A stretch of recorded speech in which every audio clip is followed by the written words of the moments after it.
Sí, se escucha perfectamente. Ok, genial. Muchas gracias. ¿Cómo están?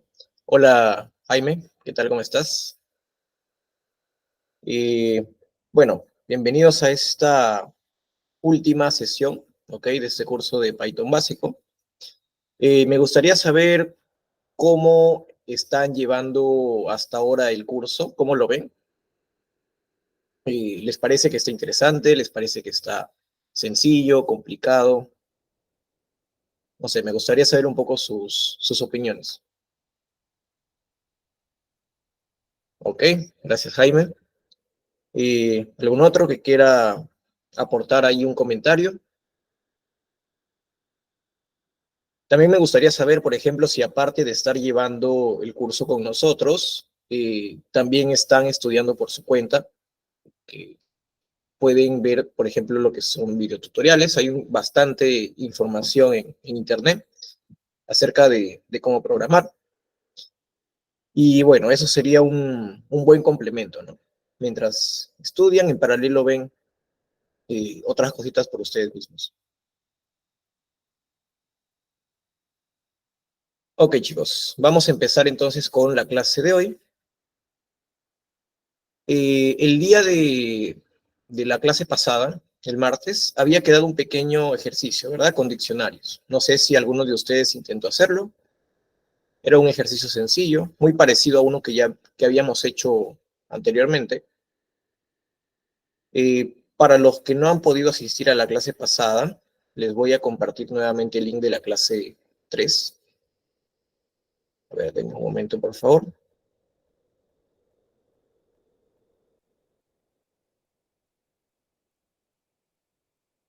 Aquí está. Para los que no pudieron ingresar a la clase del día martes, ahí tienen el link donde van a ver todo lo que hicimos ese día. Y bueno, si van hasta el final, van a ver aquí un pequeño ejercicio que dice, por ejemplo, a ver, les voy a copiar y pegar en el chat mejor para que lo puedan tener, que es este de aquí. Por ejemplo, pedir al usuario que ingrese un número del 0 al 10 y luego imprimir en formato de texto. En formato de texto me refiero a la forma en cómo se escribe el número, ¿no? Desde el 0 hasta dicho número ingresado. Eso es básicamente lo que teníamos que hacer en la clase pasada. No sé si alguien se anima a pasarnos por aquí algún código que haga este ejercicio. Por mientras, voy a apagar mi cámara y voy a compartir el notebook.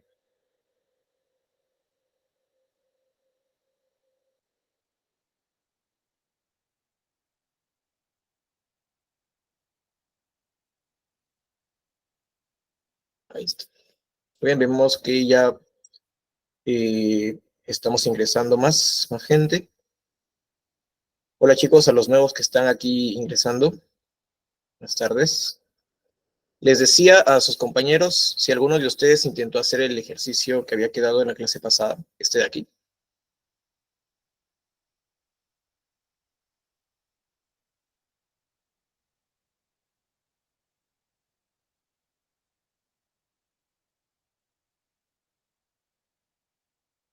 ¿Algún voluntario quizás que quiera aportar? O al menos que nos dé una idea, ¿no? De qué es lo que podríamos usar. Por ejemplo, un condicional, un diccionario, un bucle while, un bucle for. ¿Cómo lo harían ustedes? La idea es que sea muy parecido a este que hicimos aquí, ¿verdad? Voy a ejecutarlo nuevamente.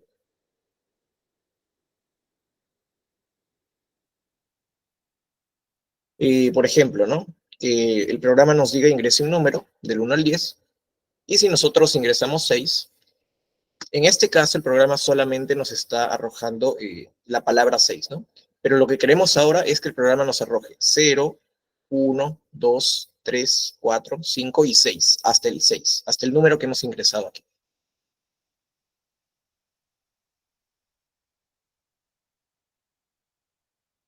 Ah, ok, Jaime, no te preocupes. De igual manera ahí lo puedes ver. Y ahí tienes también el notebook que les acabo de compartir. Y ahí puedes ver todo lo que hemos hecho. Bueno, Para hacer este ejercicio de aquí, como ya les había dicho, es muy parecido a este, ¿no? Entonces vamos a copiar. Pero tenemos que modificarlo un poco. Como le estamos pidiendo que sea del 0 al 10, voy a poner aquí del 0 al 10 y voy a agregar un nuevo elemento. Voy a poner aquí 0. Listo. Entonces ya tengo un elemento más aquí. Ahora, por ejemplo, si el usuario ingresa el número 5, yo no solamente voy a imprimir el elemento 5, ¿no? Sino que voy a imprimir todos los anteriores. Entonces, podría usar aquí un bucle, ¿ok? Hola, Franco, sí, hace un ratito ya empezamos. Estamos viendo el ejercicio de la clase pasada. Muy bien, continuemos por acá. A ver, yo voy a hacer un bucle for, en este caso. Voy a decir, ¿no? For i, in, range. Recuerden que esta es la forma de hacer un bucle for, en este caso. La cantidad de veces que yo quiero que se repita tiene que ir aquí, dentro del paréntesis. Entonces, ¿cuál sería la cantidad de veces que yo quiero que se imprima un número? A ver, ¿quién me podría decir?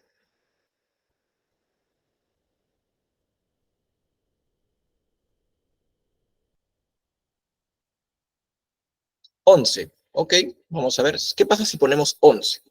11 porque es quizás la cantidad de elementos del diccionario, ¿no? Entonces, a ver, si yo hago esto de aquí, a ver, vamos a ir ejecutándolo poco a poco a ver qué pasa. Por ejemplo, yo pongo aquí el 6 y voy a tener la palabra 6 escrita 11 veces. Pero esto no es lo que quiero, ¿no? Quiero que aquí diga 0, 1, 2, 3, 4, 5 y 6 y aquí acabe. ¿Ok? Y aquí se termina. Entonces, esto quizás no debe ser un número fijo, ¿no? Debe ser alguna variable que dependa de algo. Porque si yo quiero imprimir el número 6, tengo que imprimir algo. En este caso serían 7 veces, ¿no? Desde el 0 hasta el 6. A ver, si le pongo 11 menos num, veamos qué pasa. Ya, hemos impreso el 6 5 veces. Porque claro, 11 menos 6 es 5, ¿no? Pero no creo que sea así, porque, a ver, si coloco yo el 9, solamente voy a imprimir 2 veces el 9, ¿no? Porque 11 menos 9 es 2. No creo que tenga que ser 11 menos número. Pero estuviste cerca. Era simplemente colocar num. Bueno, sería en este caso eh, num más 1, creería yo. ¿Por qué más 1? Porque, a ver, si el usuario coloca el número 0, a ver, voy a poner aquí, coloca el número 0, yo quiero que esto se imprima, que haya una impresión de una vez, ¿no? Porque num vale 0. Entonces 0 más 1 se imprime una vez. Si el usuario coloca 1, algo se va a imprimir 2 veces. Sería el 0 y el 1, ¿no? Entonces de esta forma ya voy controlando la cantidad de impresiones que quiero hacer. Pero ahora falta modificar otra cosa. Yo no quiero que aquí sea 1 y 1. Yo quiero que sea 0 y 1. O sea, que siempre empiece desde el 0. Entonces quizás esto de aquí tampoco sea correcto poner num. Porque yo lo que quiero imprimir no es, no es únicamente el número que ingresa el usuario, ¿no? Yo lo que quiero imprimir es el número que está cambiando en cada iteración. O la variable que está cambiando en cada iteración. ¿Y quién me puede decir cuál es la variable aquí que está cambiando en cada una de las iteraciones?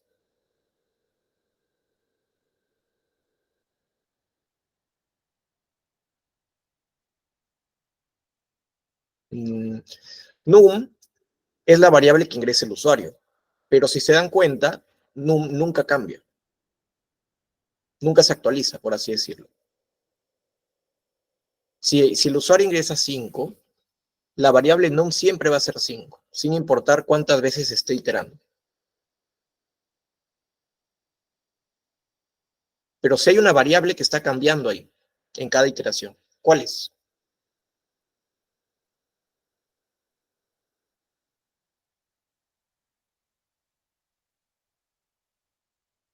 Números es el diccionario, números tampoco cambia. El for es básicamente, el for no es una variable, ¿no? El for sería la sentencia for, o sea, la sintaxis de la estructura. Y range tampoco, porque range simplemente es una función que nos genera una lista. Muy bien, Jaime. La variable que está cambiando en cada iteración, en un bucle for, siempre es esta de aquí, la que sigue después del for, ¿no? En este caso yo le he puesto ahí. Yo puedo ponerle cualquier otro nombre, pero se acostumbra normalmente a poner.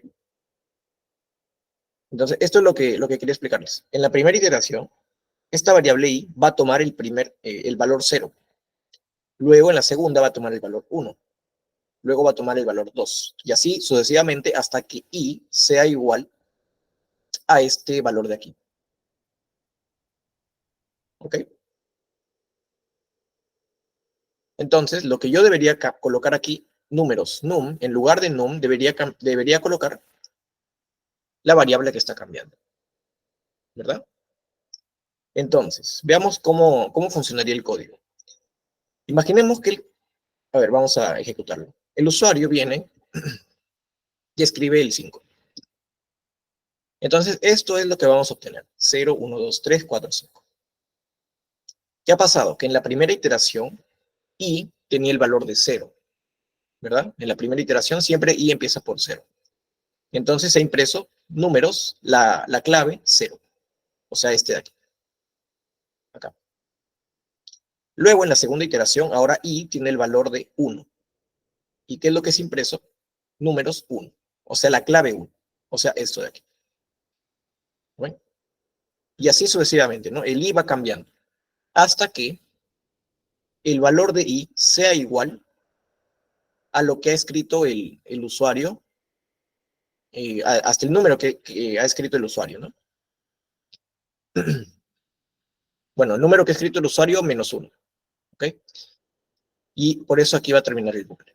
Entonces, ejecutamos nuevamente. Si el usuario pone, por ejemplo, el 9, tenemos toda esta impresión de aquí, del 0 hasta el 9. ¿Ok? Simplemente hemos agregado este pequeño for. Ok, no sé si quedó claro ahí esa pequeña explicación. Aquí hemos visto un poquito más cómo funciona el bucle for, ¿no? Y cómo podemos hacer aplicaciones interesantes con bucles, con esta sentencia. Muy bien, si no hay ninguna duda, a ver, ¿qué parte te gustaría que repita, Franco,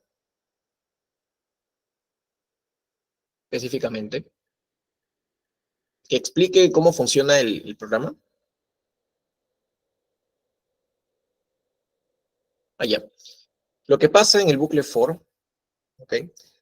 Es que nosotros vamos a crear una variable que va a ir incrementando. Hay que recordar que range nos va a devolver una lista. ¿Ok? Por ejemplo, si el usuario ingresa 5, 5 se va a guardar en esta variable num. Entonces, ¿qué significa range num más 1? Vamos a copiarlo y colocarlo aquí. Recuerden que num tiene el valor de 5, ¿no? Voy a ponerlo en formato lista para que se vea. Ahí está. No, num tenía el número 9, ¿no? Ya, vamos a hacerlo con 9. ¿Qué pasa cuando el usuario ingresa num igual a 9? O sea, el usuario viene y pone 9 aquí. Esto de aquí, range num más 1, equivale a la lista que va desde el 0 hasta el 9. ¿Ok? Entonces recuerda que esta lista es la que se va a iterar aquí. Vamos a poner un pequeño comentario. Y vamos a decir que esto es igual a 0, 1, 2, 3, 4, 5, 6, 7, 8, 9, ¿no? O sea, range num más 1, lo que nos devolvería es esta pequeña lista de aquí. Entonces, en la primera iteración, esta variable i va a tomar este valor, 0, que es la clave del diccionario, ¿no? Entonces se va a imprimir números 0. Luego, en la segunda iteración, la variable i va a tomar el segundo valor, este de aquí. O sea, 1, números 1. ¿Cuál es números 1? Esto de aquí, ¿verdad?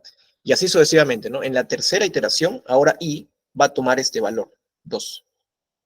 Y se va a imprimir números 2. O sea, esto. Y así hasta llegar a dónde, hasta que i sea igual a 9. Y que vamos a imprimir números 9, o sea, esto. ¿Ok?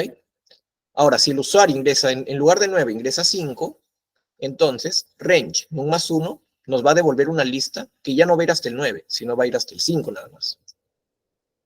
Por eso es que vamos a obtener 0, 1, 2, 3, 4 y 5, hasta aquí, y ya no más. ¿Ok? Básicamente ese es el funcionamiento. No sé si ahí quedó un poquito más claro.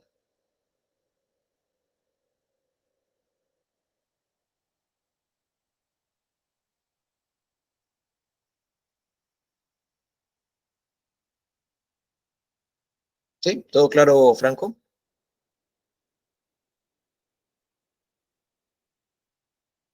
¿Alguna otra duda, chicos?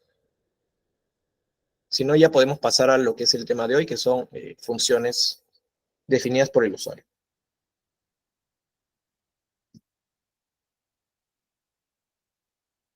Ok, lo voy a dejar ahí. Voy a poner los dos puntos por acá. Muy bien. Entonces voy a compartirles ahora esta presentación para ya ir al nuevo tema. A ver, un ratito, por favor.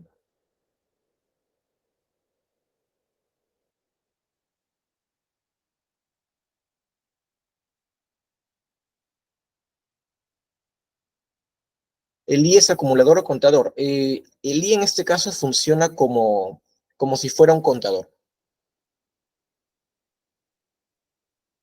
O sea, es como el while. Cuando nosotros creamos el bucle while, primero, antes del while, recordamos que creamos una variable, ¿no? Por ejemplo, podemos poner contador igual a 0. Y dentro del bucle, cada vez que hacemos algo, tenemos que actualizar el contador, ¿no? O sea, poner contador igual contador más 1, ¿no? Y así lo estamos actualizando. En el bucle for, esto se hace más directo. O sea, ya no hay necesidad de inicializar nuestra variable ni actualizarla, sino que en cada iteración se va actualizando automáticamente. Va recorriendo los valores de una lista. Eso es lo que hace el for. Esa es la pequeña diferencia que hay entre ambos bucles, ¿no? Muy bien, entonces veamos. Vamos a ver el día de hoy lo que son funciones definidas por el usuario. Ese es un tema bastante sencillo en realidad. Solamente es para definir bloques de código, ¿ok? Y poder reutilizarlo simplemente llamando el nombre de la función. Entonces, por ejemplo, en Python, una función definida por el usuario simplemente es un bloque de código que se puede reutilizar, ¿ok? Y esto realiza una tarea específica. Ya habíamos visto antes algunas funciones, ¿no? A lo largo del curso. Desde la función print, por ejemplo, la función round para redondear, la función input, ¿verdad? ¿Qué otra función se acuerdan? ¿De qué otra función se acuerdan? A ver, la función len, por ejemplo, que nos devuelve la cantidad de caracteres de una lista o de un string, ¿no? Etcétera. Tenemos bastantes funciones ya predefinidas en Python. Lo que vamos a hacer ahora es nosotros mismos crear nuestras propias funciones y ponerles el nombre que nosotros queramos. ¿Ok? Eso es lo que vamos a hacer. Entonces, ¿qué dice aquí? Las funciones permiten organizar el código de manera modular, lo que facilita la lectura, la reutilización y el mantenimiento del programa. Entonces, ¿cómo definimos una función? Tenemos que colocar una palabra clave, ¿ok? Def, en este caso. Luego colocamos el nombre de la función, luego unos paréntesis que pueden o no tener parámetros. Por ejemplo, aquí, ¿no? Yo voy a colocar def viene de definir, ¿no? De definir una función. Aquí coloco el nombre que yo quiero, cómo se llame la función. Y aquí yo puedo colocar parámetros de entrada, ¿no? Pueden ser varios parámetros. O también puede no tener ningún parámetro, dependiendo de qué queremos que haga la función.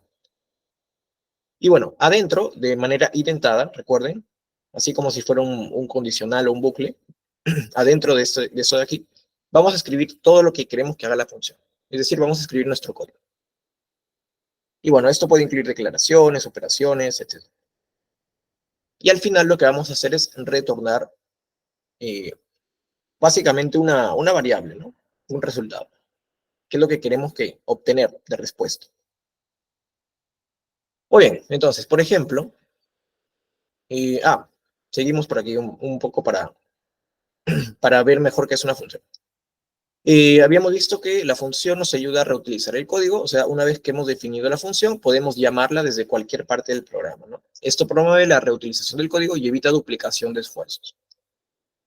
Luego, las funciones pueden aceptar parámetros, que son valores que se pasan a la función para su procesamiento, y esos parámetros son opcionales, ¿no? Una función puede no tener ningún parámetro, no hay problema.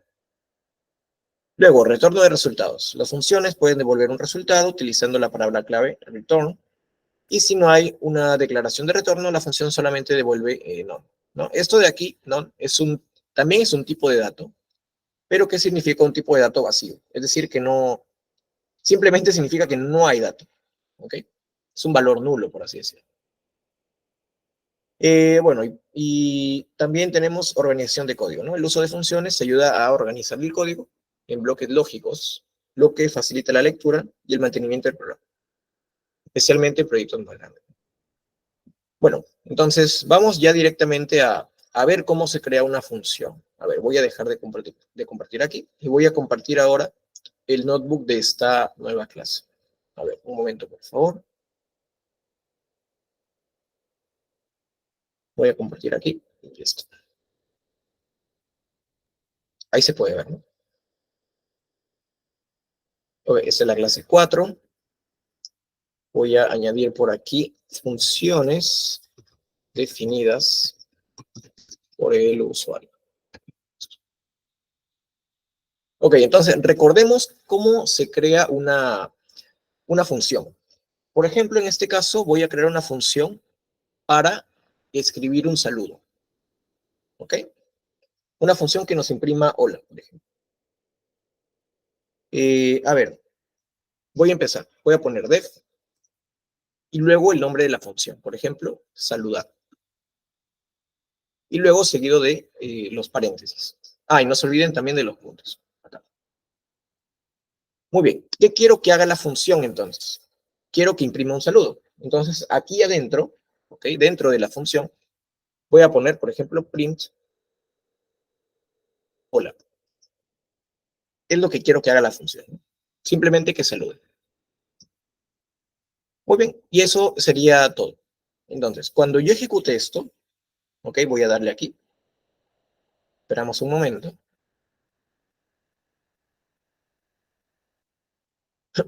Muy bien, ya está. ¿Hemos obtenido algo como salida?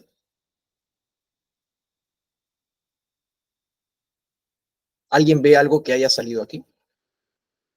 No, ¿verdad? ¿Qué ha pasado? Que yo lo que he hecho simplemente es crear la función saludar. Todavía no la he ejecutado, ¿ok? Solamente la he creado.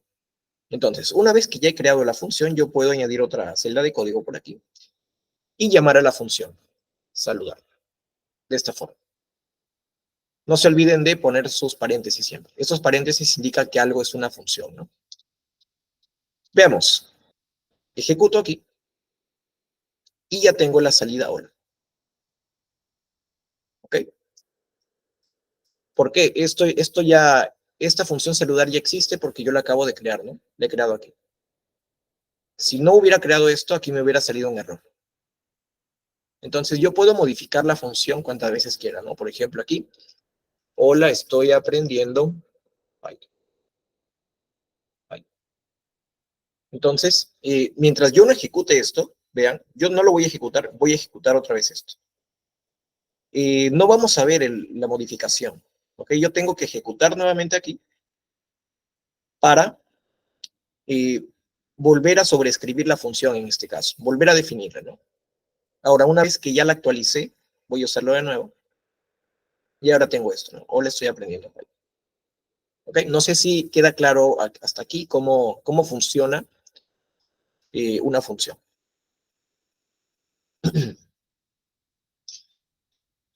Sí, se puede, o sea, podemos tener esto de aquí de saludar, lo podemos poner aquí, no hay ningún problema. Ahí está, ¿no? Pero yo lo que acostumbro a hacer es siempre usar una celda para crear la función o crear las funciones y usar otra celda para mi código principal. ¿Ok? Esto es lo que se llama código principal. Entonces, imaginemos que yo quiero primero saludar. Voy a dejarlo otra vez en hola. Aquí. Entonces, yo en mi código principal primero quiero saludar y luego quiero despedirme. Entonces, imaginemos que yo estoy programando, ¿no? Esto de aquí no se ve. Esto de aquí no existe para nosotros. Yo estoy programando y yo estoy escribiendo mi código, ¿no? Primero quiero saludar y luego quiero despedirme. Ok, ejecuto mi código y voy a tener un error. Vean que se ha ejecutado el saludo, ¿no? He podido saludar, hola. Pero luego me ha salido un error porque me dice el nombre despedirme no está definido, me dice. O sea, no existe esta función. ¿Ok? Esta función que se llama despedirme no existe. Entonces yo tengo que crearla primero. Sí, Jacinta, podemos definir cualquier función que queramos. Entonces, como yo quiero que esta función exista, pues tengo que crearlo, ¿no? Entonces voy aquí nuevamente. Esta va a ser mi celda de creación de funciones. Y yo voy a poner despedirme. Y así, vean cómo creo esta función. ¿Qué quiero que haga la función? Quiero que imprima, chao. Y listo. Esta sería mi nueva función que he creado. Ejecuto aquí para crearla, ¿ok? Listo, ya está. Ya tengo ahora mis dos funciones. Entonces, cuando vuelvo a mi código principal y ejecuto, vean que ahora sí voy a tener esto, ¿no? Hola y chao. ¿Ok? No sé si haya quedado todo claro. Ahí, por ejemplo, Franco me dijo que repita. No sé si con este ejemplo que di ya se entiende mejor. Ok, muy bien. Ahora vamos a ver cómo añadirle parámetros. ¿Ok? Cómo añadirle parámetros a la función. Por ejemplo, imaginemos que yo quiero generar un saludo, pero a una persona en particular, ¿no? Por ejemplo, vamos a saludar aquí a Jaime, ¿ok? Vamos a saludar a Jaime. Entonces, yo quiero que mi función me permita ingresar un parámetro. Por ejemplo, pongo saludar y entre comillas quiero poner Jaime. Y en despedirme también, despedirme de Jaime, así. Entonces, lo que quiero que se ejecute aquí es que diga hola Jaime. Y lo que quiero que se escriba aquí es chao Jaime. ¿Ok? Es como para un poco personalizar eso, ¿no? Lógicamente, lo que yo quiero hacer es colocarle cualquier nombre que quiero aquí. Por ejemplo, no solamente puedo Jaime, sino también puedo poner, por ejemplo, a Jacinta, ¿no? Voy a poner acá Jacinta. Y lo que quiero que suceda acá es que diga hola Jacinta. O sea, el nombre que me aparezca aquí después del hola va a depender de este parámetro que yo esté colocando. Ok, ¿cómo hago eso? A ver, si yo ejecuto primero aquí, voy a tener un error. Porque me va a decir, la función saludar toma 0 argumentos, o sea, no toma ningún argumento, pero le has dado un argumento. ¿Okay? Ese es el error que me bota, ¿no? Prácticamente me está diciendo, tu función saludar no debe aceptar ningún parámetro, pero tú le estás poniendo un parámetro. ¿Ok? Entonces yo tengo que modificar mi función. Y yo voy a decir que mi función puede aceptar un parámetro. En este caso, aquí adentro, le voy a colocar mi argumento, o mi parámetro, o mi variable, es lo mismo. Entonces, en lugar de poner los paréntesis vacíos, yo le voy a poner, por ejemplo, aquí, nombre. Así. ¿Ok? Saludar y entre paréntesis un nombre, cualquiera. ¿Y qué voy a hacer aquí? Voy a imprimir hola concatenado con nombre. ¿Verdad? Y así ya voy a tener mi saludo personalizado. Porque le he agregado aquí un parámetro de entrada. Entonces, yo lo mismo voy a hacer aquí, ¿no? En despedirme, quiero despedirme de un nombre y aquí voy a poner chao, nombre. Así. Creo nuevamente mis funciones y ahora veo que tengo hola Jaime, chao Jaime. ¿Lo ven? Si lo cambio, por ejemplo, ahora a Jacinta, vean cómo digo hola Jacinta y luego digo chao Jaime, ¿no? Porque esos son los parámetros que yo he colocado aquí. Ok, no sé si quedó claro esa parte de crear funciones con parámetros de entrada. Sí, ¿verdad? Está claro.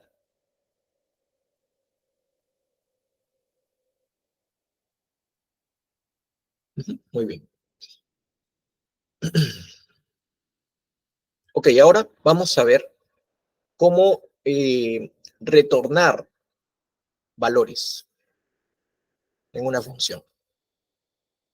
Por ejemplo, lo ideal cuando creamos una función, ok, esas son funciones sin retorno, pero ahora voy a crear funciones con retorno. A ver, voy a poner por aquí eh, una nueva celda y voy a crear otra función. A ver, ¿qué función puedo crear? Por ejemplo, a ver, voy a venir a hacer algún ejercicio por aquí que me diga,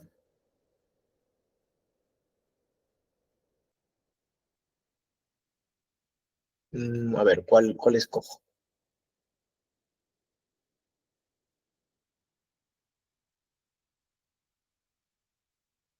Ya, esta de aquí.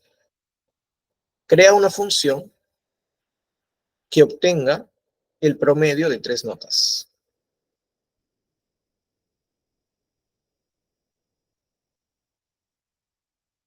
Así. Siempre cuando creemos funciones, vamos a utilizar dos celdas de código, ¿ok? Una para crear la función y otra para ejecutar. Entonces, primero vamos a crear nuestra función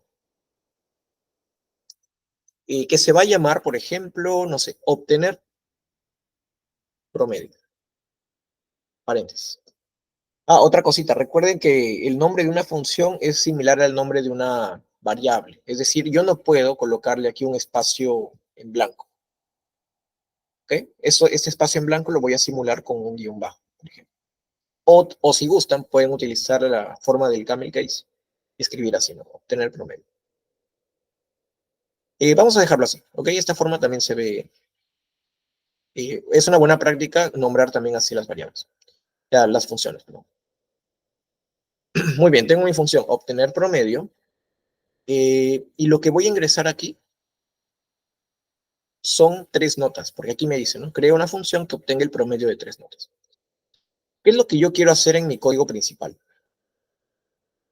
En mi código principal, lo que yo quiero hacer es llamar, por ejemplo, aquí, obtener promedio, y aquí adentro del paréntesis ingresarle 3 notas, ¿no? Por ejemplo, de 0 a 20, vamos a poner 15, 16 y 20.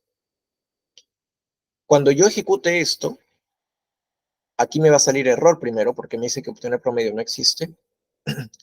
Lo que quiero obtener es el promedio de estas notas, ¿no? O sea, lo que yo quiero obtener es básicamente esto. 15 más 16 más 20 y todo entre 3, ¿no? Esto de aquí es lo que yo quiero obtener, que me sale aquí 17. ¿Ok? Bueno, entonces, ¿cómo tengo que programar yo mi función? A ver, ¿quién podría decirme qué coloco ahí adentro de la función?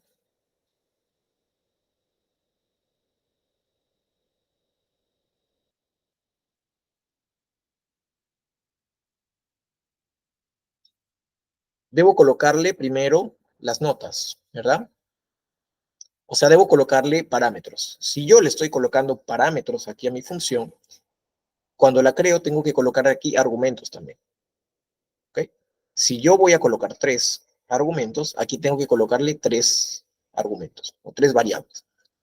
En este caso, por ejemplo, voy a poner nota 1, nota 2 y nota 3. Ahí está. Tengo mis 3 notas. Entonces, ¿qué voy a hacer aquí? Voy a obtener primero el promedio.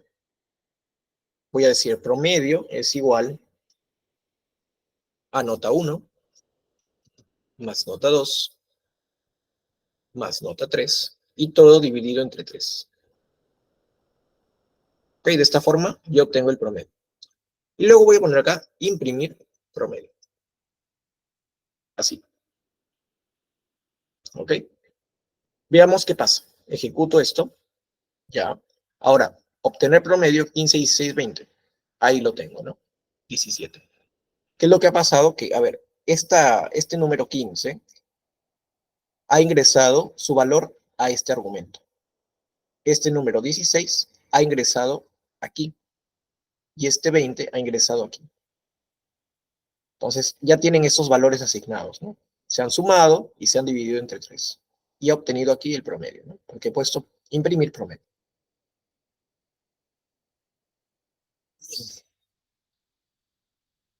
O también lo puedo hacer con inputs, ¿verdad?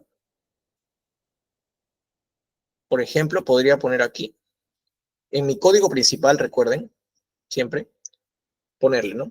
Input, ingrese la nota 1,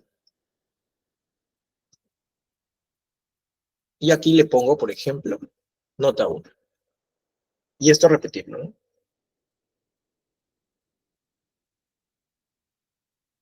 Ingrese la nota 2, ingrese la nota 3. Lógicamente esto lo tengo que poner en un float, pero pueden ser decimales.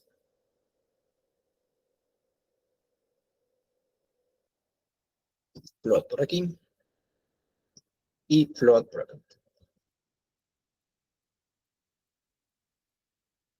Ok, y luego, como el usuario está ingresando por teclado estas notas de aquí, en lugar de poner estos números, yo voy a poner las variables que estoy creando, ¿no? Ahí está. Vean que yo la función no la estoy modificando para nada. Lo único que estoy modificando es mi código principal. Le he agregado inputs aquí. Entonces veamos, ya tenemos una aplicación más dinámica, ¿no? Ingrese la nota 1, 15. A ver, ya. Ingrese la nota 2, 18. 19. Y tengo esto como promedio. ¿Lo ven? Y bien podía yo haber en mi código principal, haber hecho esto, ¿no? Así. O sea, en lugar de poner aquí obtener promedio, pude haber hecho esto de frente, ¿no? Y me iba a salir lo mismo. Vean, nuevamente. 15, 17 y 19. A ver, voy a poner esto. Tengo mi promedio, que es 17. Pero, ¿qué pasa? Por ejemplo, imagínense que yo quiero usar que esta aplicación se repita constantemente en varias veces. Entonces, yo voy a tener que estar en mi código principal escribiendo esto, calculando, ¿no? Promedio es igual a nota 1, más nota 2, más nota 3, etc.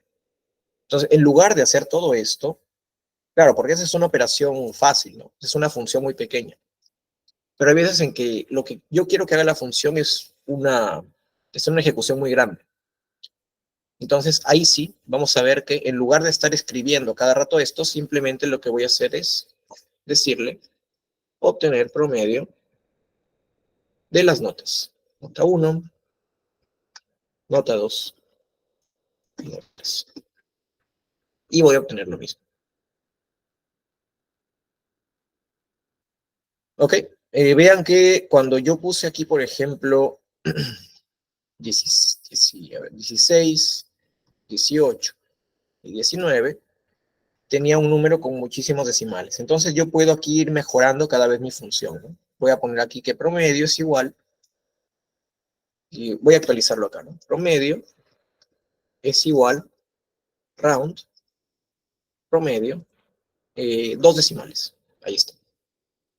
Lo redondeo a 2 decimales. Actualizo la función y ahora nuevamente, ¿no? 16, 18, 19. Y ahí ya tengo la nota redondeada. ¿Okay? ¿Cuál es la diferencia usar retorno? Ah, ya. Eso es lo que vamos a explicar ahorita. A la variable promedio no es necesario definirle el tipo de dato. cómo definen la función que es de tipo decimal? A ver, no entendí. A la variable promedio no es necesario definir el tipo de dato. No entiendo. O sea, en Python nosotros no tenemos que definir el tipo de dato, ¿ok? Por eso sí sé que es de tipado dinámico, porque el tipo de dato de una variable puede ir cambiando dependiendo del valor que le estamos ingresando, ¿ok? No es un tipo de dato fijo que va a tener,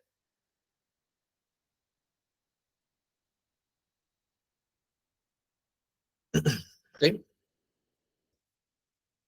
Ahora, vamos a ver la diferencia entre return y print. Ahora, ¿qué pasa si yo, en lugar de poner print promedio, le digo que retorne un promedio? Así. Vean que yo ya no estoy imprimiendo el promedio. Yo estoy retornando un promedio. O sea, y estoy colocando aquí un argumento de salida. Vamos a actualizar la función. Ok. Ahora yo hago lo mismo aquí. Ejecuto mi código principal y pongo, ¿no? 16, 18, 19. ¿Qué va a pasar? Eh, a ver, ¿qué pasó aquí? Esperaba que no se imprima nada, pero a ver, ¿por qué se imprimió? Vale, vamos a nuevamente. A ver. O sea, 16, 18, 19. Ah, ya, se está imprimiendo porque, bueno, yo tengo esto al final, ¿no? Pero vamos a ver, ¿qué pasa si yo no quiero obtenerlo de frente, el promedio? O sea, no quiero que se imprima, sino quiero almacenarlo en una variable. Por ejemplo, yo puedo poner acá, promedio igual a obtener promedio, ¿no? Entonces, ahora sí vamos a ver cómo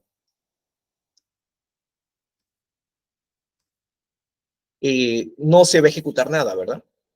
No tengo ninguna impresión, porque yo lo que estoy haciendo es simplemente almacenando la salida de esto y guardándolo en esta variable. Y ahora sí, lo que voy a hacer es recién imprimir aquí el promedio. Ahí está. Y ahora sí vamos a verlo reflejado, ¿no? Por ejemplo, aquí 16, 18, 19. Y ahí está.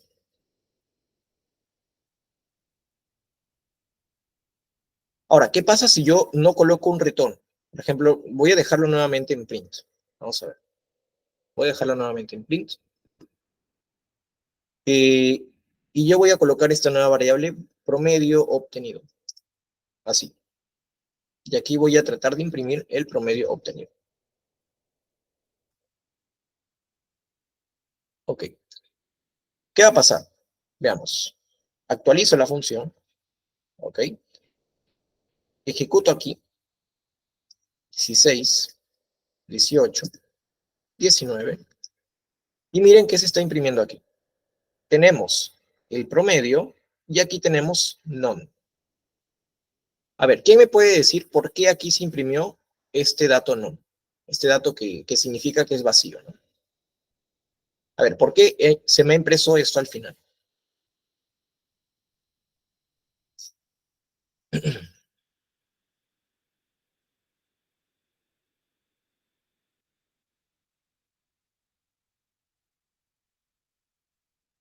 ¿Existirá la variable promedio obtenido? A ver, si yo voy a otra celda y pongo por aquí, nuevamente, print promedio obtenido, vean que tengo none. O sea, no existe este dato. ¿Por qué? Si yo supuestamente le estoy diciendo al programa que promedio obtenido sea igual a esto.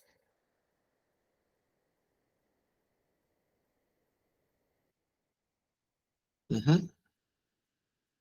O sea, si yo no le coloco return, o return, ¿ok? Si yo no le coloco aquí return, yo voy a obtener un dato automáticamente none. O sea, el dato de salida va a ser none, ¿ok? O sea, esto de aquí me va a devolver un dato none. Por eso es que promedio obtenido es none, ¿no? ¿Sí? Pero bueno, aquí se imprimió, ¿por qué? Claro, porque yo tengo aquí imprimir promedio. Yo le he dicho que imprima promedio, ¿no? Pero si no le digo que imprima, por ejemplo, lo tengo así. Veamos nuevamente. 16, 18, 19. Y voy a obtener esto, ¿no?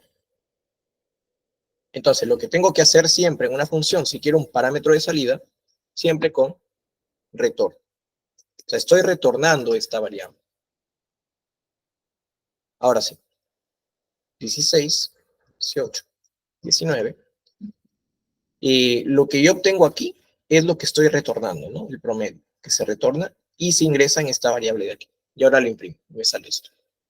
Esa es la diferencia entre colocar print de frente y colocar un retorno. Quizás sea un poquito confuso esto, pero espero que se haya entendido. Por ejemplo, aquí ya vamos a tener el valor, ¿no?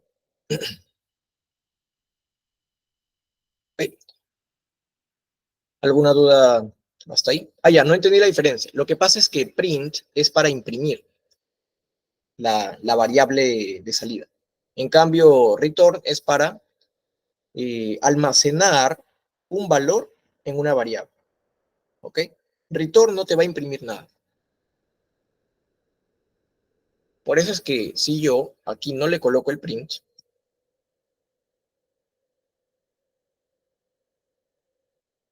tengo aquí, ¿no? Nuevamente, lo mismo. 16, 18, 19. Vean que yo no obtengo ninguna salida aquí, porque yo no, nunca le he dicho que imprima, ¿no? Pero lo que sí ha pasado es que esta función con estos parámetros me ha generado un valor. ¿Y cuál es ese valor? Lo que yo tengo aquí en promedio, porque lo he retornado. ¿Okay? Entonces, ese valor que yo he retornado, lo voy a guardar en esta variable. Y ahora, si imprimo esa variable, sí voy a obtener el parámetro de salida, ¿no? Esto de aquí. Ahora sí voy a utilizar el print. ¿Vale? O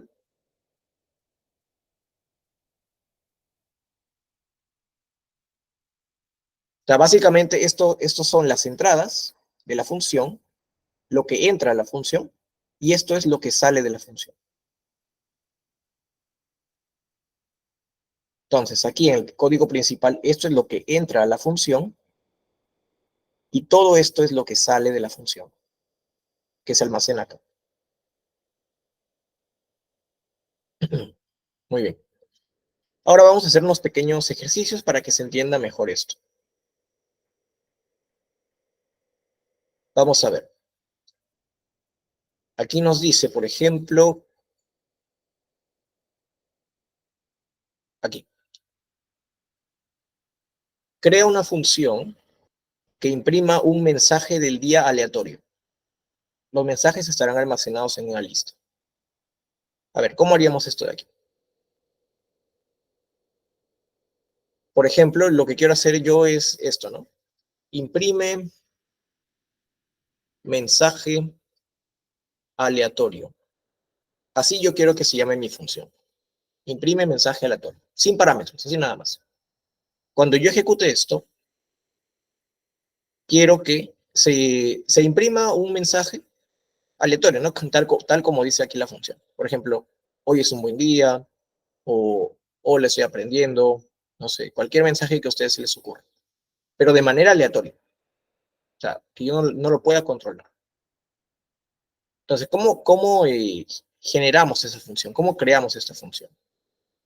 Recordemos, def siempre para definir, luego el nombre de la función y el paréntesis, seguido de dos puntos, y aquí yo voy a colocar todo el código de la función.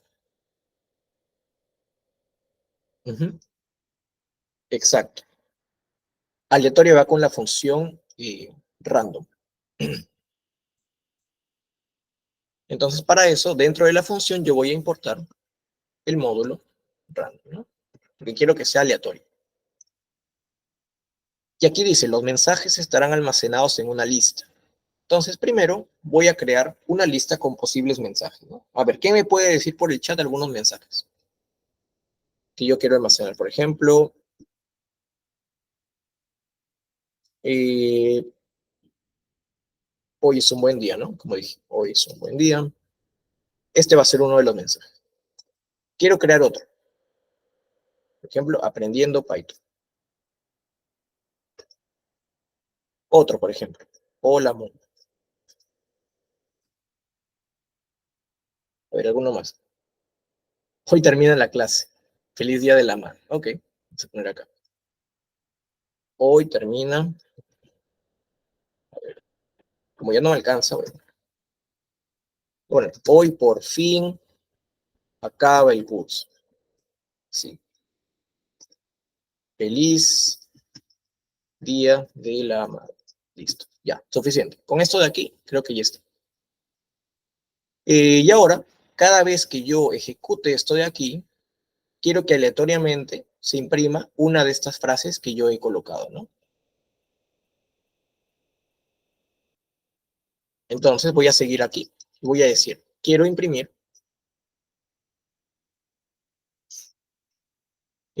A ver, ¿cómo elijo una frase aleatoria de aquí? Había una función, creo que no se les he dicho, pero hay una función en random.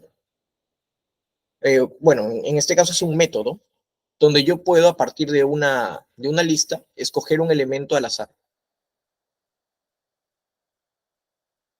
Mejor voy a colocarlo así. Mensaje escogido, voy a poner acá, es igual a, de mi lista de mensajes, voy a aplicarle un método. Y ese método se llama, vamos a poner, perdón, la función es random.choice.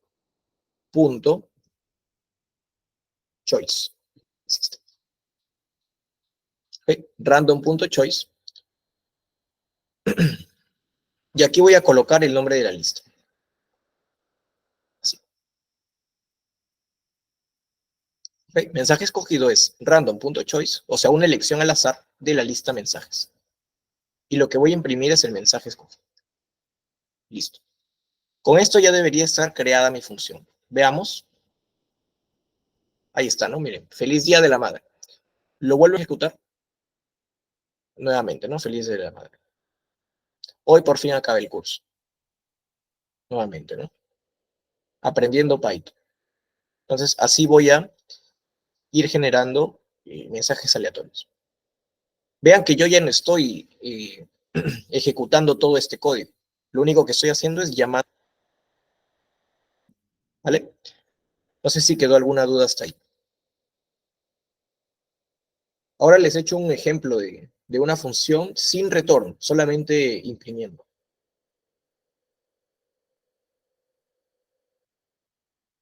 Todo claro, ¿no? ¿Alguna duda hasta ahí? Vamos a ver otro pequeño ejercicio. Este de aquí es interesante. A ver, miren.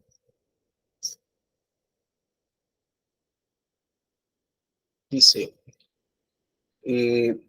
crea una función que obtenga el área de un triángulo al ingresarle los parámetros de base y altura.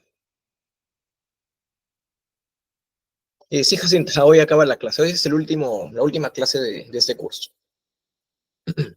¿Cuándo se utiliza import? Import es para importar módulos o librerías que ya existen en Python.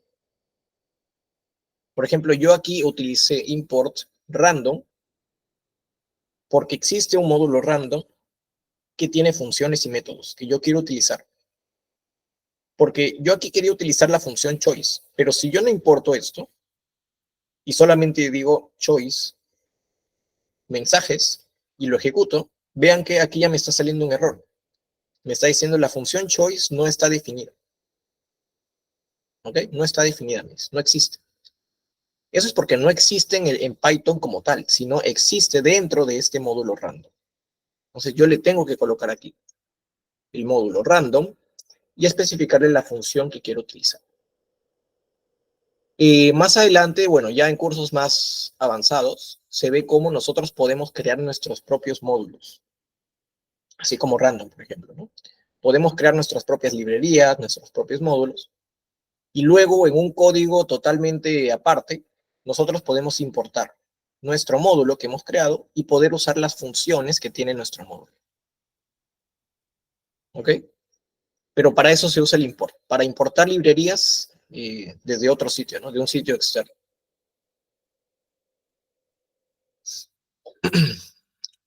¿Dónde puedo saber cuáles son los módulos de Python? Bueno, toda esa información la pueden encontrar fácilmente en internet, ¿no? O sea, ponen ahí, ¿no? Módulos o librerías de Python y les va a arrojar toda una lista de varios módulos. Y cada módulo te va a decir cuáles son sus funciones, cuáles son sus métodos, todo lo que tiene ese módulo. O sea, es muy simple en realidad buscar. Recuerden que en Python la mayoría de cosas lo puedes encontrar fácilmente en foros y en páginas. ¿Okay? No es tan complicado buscar. Ok, veamos. Vamos a crear ahora una función que obtenga el área de un triángulo al ingresarle los parámetros de base y altura, ¿no? Es básicamente lo que hicimos, me parece, en la primera clase. Pero ahora lo vamos a hacer creando una función. Es decir, yo aquí en mi código principal, lo único que quiero hacer es esto. Área es igual, por ejemplo, ¿no? Área, triángulo.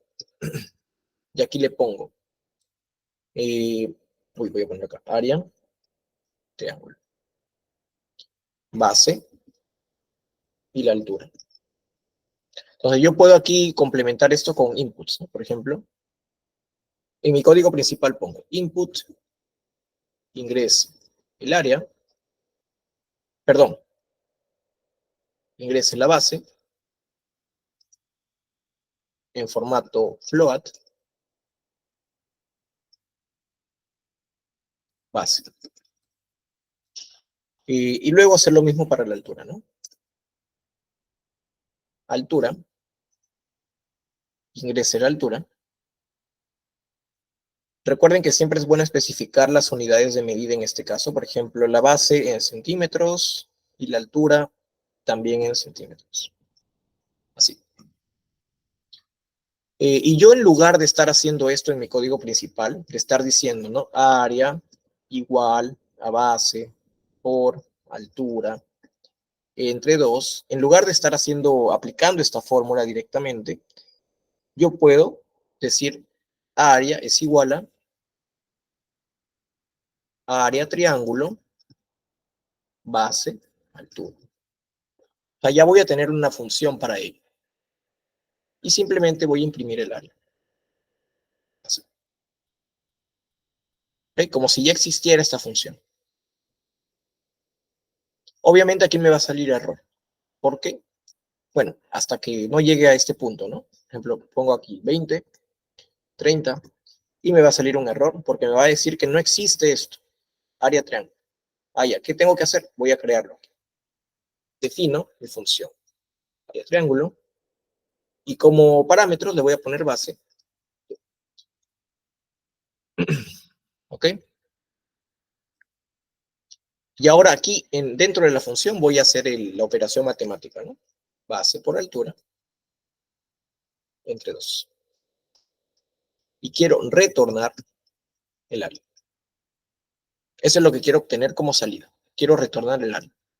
Ahora sí, creo la función y esto ya va a funcionar, ¿no? Por ejemplo, 20, 30, y aquí tengo el área.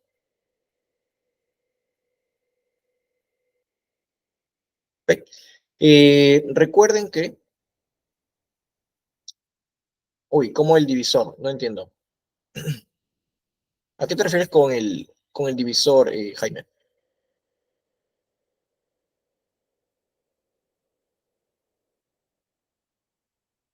Ah, ya, ok, no hay problema. Ah, ya, vean que estas variables, base y altura, no necesariamente tienen que ser las mismas. O sea, estos de aquí son mis parámetros que tengo dentro de la función, ¿ok? O también llamados parámetros locales, ¿ok? Yo aquí puedo llamarlo como, por ejemplo, B y A, perdón, y aquí poner B y A. O sea, no necesariamente si aquí es base y aquí es altura, aquí tiene que ser base y altura, ¿ok? es todo, no tiene nada que ver en realidad. Yo puedo llamar aquí mi variable b, mi variable a, y poner estas variables como parámetros aquí. Y lo que va a ingresar en base es el valor de b. Lo que va a ingresar en altura es el valor de a. ¿Ok? Entonces vean que no hay problema con esto. O sea, yo puedo poner 5 acá, 8, y ahí lo tengo, ¿no?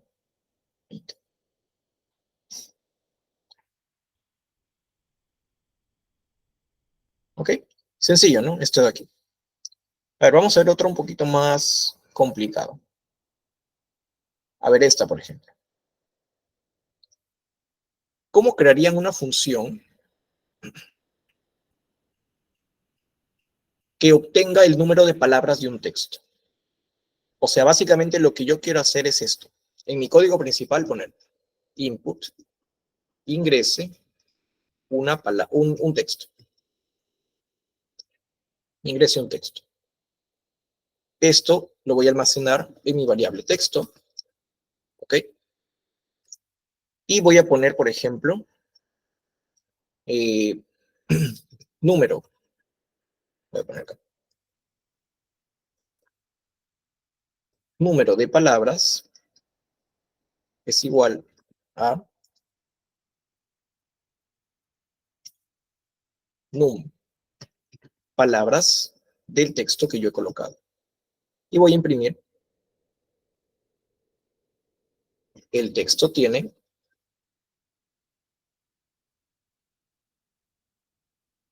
número de palabras. ¿Ok? Esto va a ser mi código principal. El usuario va a ingresar aquí un texto, lo voy a almacenar en esta variable, y luego voy a aplicar mi función. Voy a poner mejor aquí, obtener número de palabras. Sí, un poco largo, pero así. Lo que ingresa el usuario se almacena acá. Y luego voy a aplicar mi función, obtener número de palabras de lo que ha ingresado el usuario. ¿Ok? Y el número de palabras se va a almacenar en esta variable. Y al final yo voy a imprimir, el texto tiene tantas palabras. ¿Ok? Eso es lo que yo quiero hacer en mi código principal. Entonces, ¿quién puede escribir el código para crear dicha función? A ver, les voy a dejar ahí unos minutitos para que ustedes puedan escribir esa función. Ojo, yo solamente tengo que copiar y pegar del chat. ¿Ok? Copio, lo pego, ejecuto ahí la función. Y al ejecutar mi código principal, tengo que obtener el resultado que quiero. A ver, Jaime dice, imprimimos centímetros cuadrados. Ah, sí, me olvidaba, ¿no? Aquí, por ejemplo, bueno, lo de centímetros cuadrados sería dentro de este print, ¿no? ¿Sí? Ya, ahí lo pueden modificar ustedes. Simplemente poner coma y entre comillas centímetros cuadrados, ¿no? Sí, más o menos va por ahí con la función len. Pero a ver, ¿cómo sería? Ojo, no les estoy pidiendo el número de letras de un texto, les estoy pidiendo el número de palabras de un texto. O sea, recuerden que van a tener que agarrar todo ese texto y cada vez que vean un espacio en blanco, separar esa palabra del texto, ¿no? Y almacenarlo quizás en una lista, ¿no? Puede ser en una lista.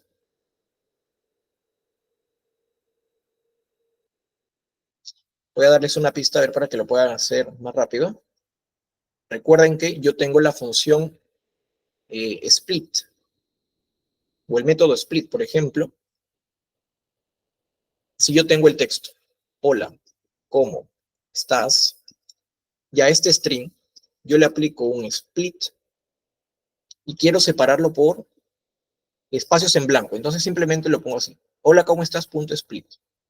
¿Qué voy a obtener? Vean, tengo esto. Una lista, ¿no? Donde los elementos son hola, ¿cómo estás? Entonces, ¿cómo sé cuántas palabras tiene este texto? Ah, porque esta lista tiene 3 elementos. ¿Lo ven? Entonces ya sabemos cómo hallar el número de elementos en la lista, ¿no? Entonces, con esa pista, intenten programar esta pequeña función.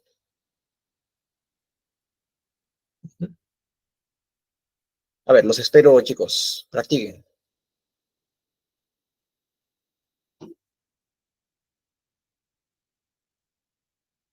Pero voy a darles un par de minutitos y ahí me van poniendo por el chat.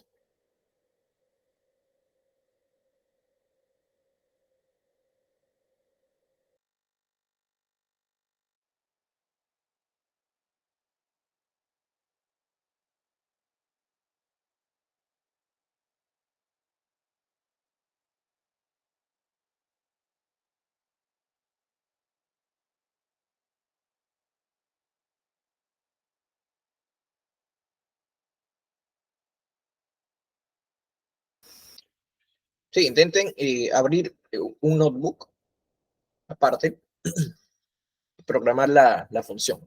Obviamente voy a tener que empezar definiendo el nombre, ¿no? O sea, obviamente voy a tener que poner aquí definir el nombre de la función y aquí algún parámetro, ¿no? Texto puede ser texto, o como ustedes quieran llamarle al parámetro, ¿no? Y aquí voy a retornar algo. Por ejemplo, voy a retornar aquí cantidad, ¿no? O palabras. O sea, el número, quiero retornar el número de palabras. Ya, pero lo que quiero que hagan es la parte de adentro, el código de aquí adentro.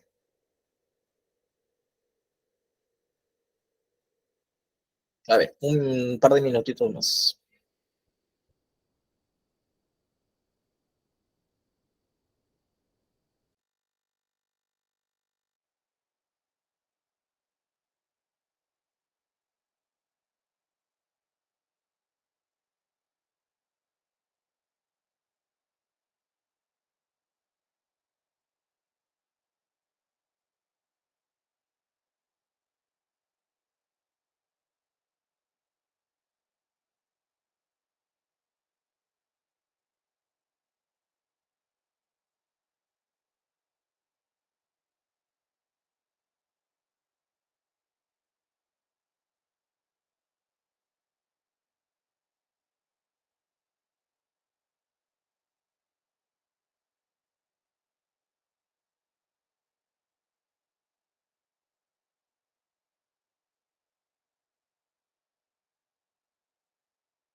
A ver, chicos, ¿cómo van? ¿Alguno de ustedes le gustaría dar algún aporte a esa función?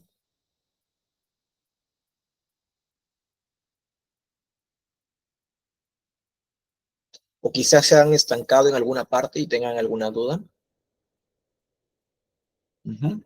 Tenemos que hacerle un text.split, ¿no?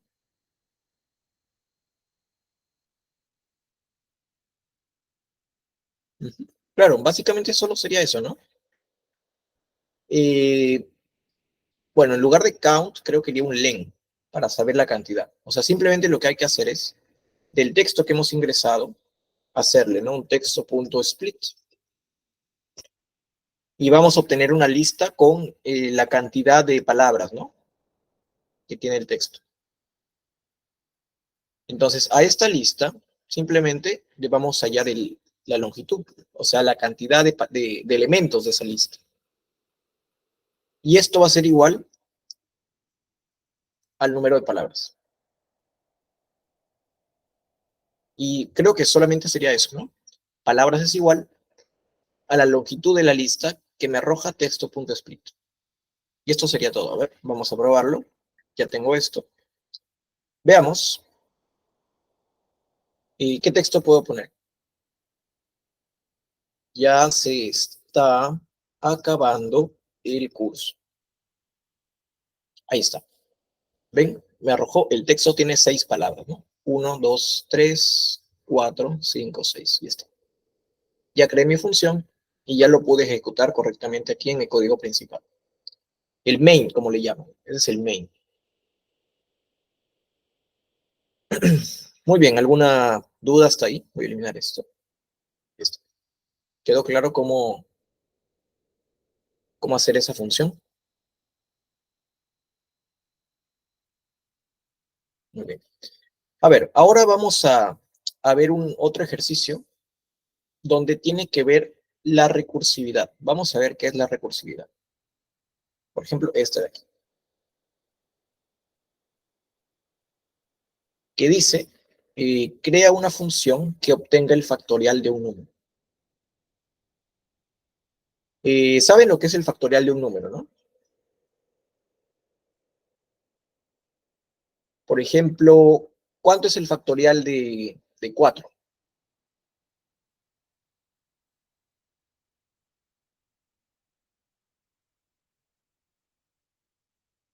Muy bien. 24, ¿no? 1 por 2 por 3 por 4. Ok. El factorial de 6, por ejemplo, 1 por 2 por 3 por 4 por 5 por 6. Entonces, yo quiero crear una función que obtenga el factorial de un número. ¿Ok? Y esa función quiero que se llame, pues, factorial. Y aquí yo le voy a poner un número. Así. Entonces, yo voy a hacer aquí un código que me diga, ¿no? Ingrese un número entero en este caso, porque los factoriales se trabajan con números enteros. Entonces voy a poner acá int, transformarlo en un entero. Y aquí voy a poner número. Así. Ingreso un número entero, lo ingreso aquí. Y ahora lo que yo quiero obtener es resultado es igual a factorial de dicho número. Y yo voy a imprimir al final, voy a poner aquí, el factorial de número es resultado. Algo así. ¿Se entiende esto, no? Le pido al usuario que ingrese un número, entonces digo, el resultado va a ser el factorial del dicho número. Y lo que voy a imprimir es el factorial del número que ingresa el usuario es el resultado que he obtenido. Eso es lo que yo quiero que haga mi código main, mi código principal. Pero entonces tengo que crear la función, ¿no? Y la función se va a llamar factorial. Voy a ponerle un parámetro n, por ejemplo, y voy a retornar un resultado, ¿no?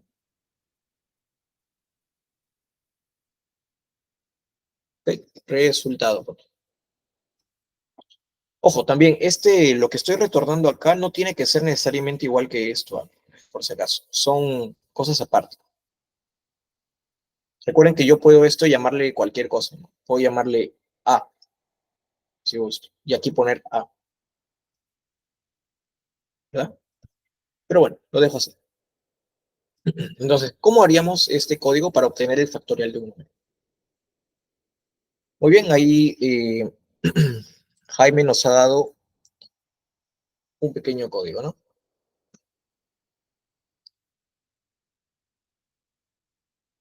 A ver, vamos a copiarlo. Ya, pero esto no está dentro de una función. Al parecer ha salido no sé si lo habrá hecho Jaime, o se habrá ayudado de la inteligencia artificial por ahí. No sé. Pero veamos si funciona. Programa que calcula el factorial. Ok. Aquí tenemos el número ingresado. Miren, justo aquí tenemos el factorial inicia en 1.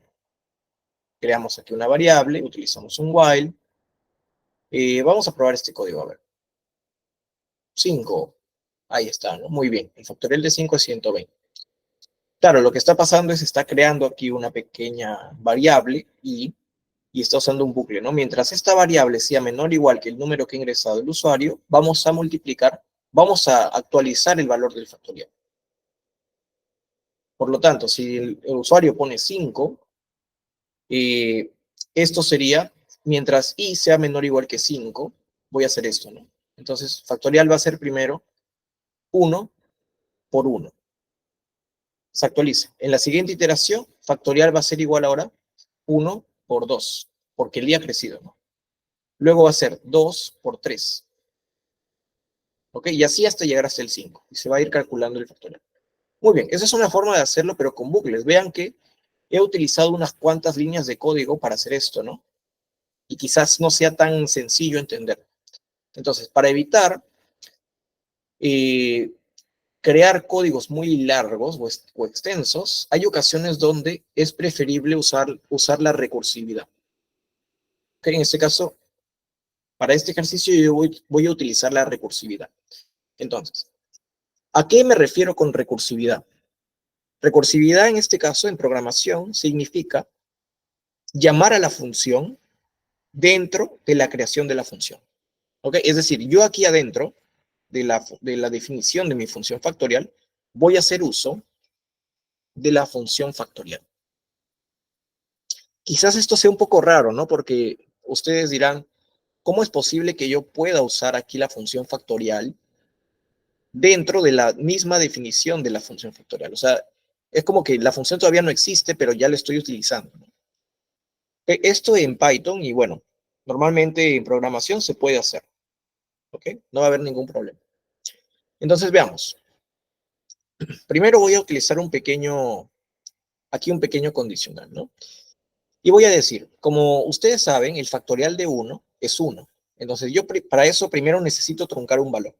Entonces digo, si n es igual a 1, voy a retornar 1.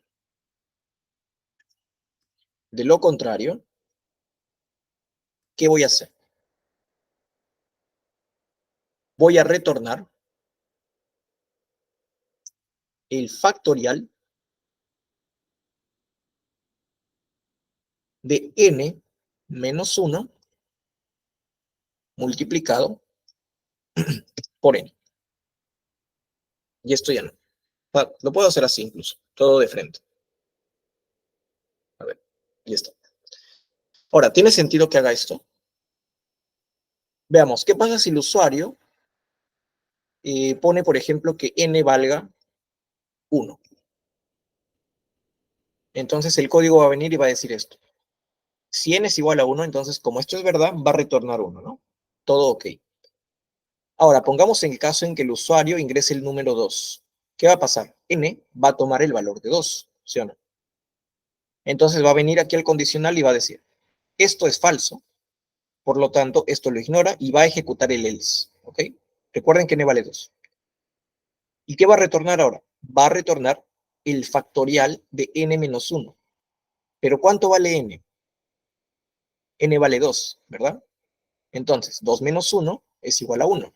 Entonces, lo que va a pasar es que va aquí a calcular el factorial de, en este caso, 2 menos 1, que es 1, el factorial de 1, y lo va a multiplicar por n. Recuerden que n vale 2. Esto es lo que vamos a obtener. ¿Ok? Pero, ¿cuánto es factorial de 1? Ya sabemos que el factorial de 1 es 1. Entonces vamos a tener 1 por 2. ¿Ok?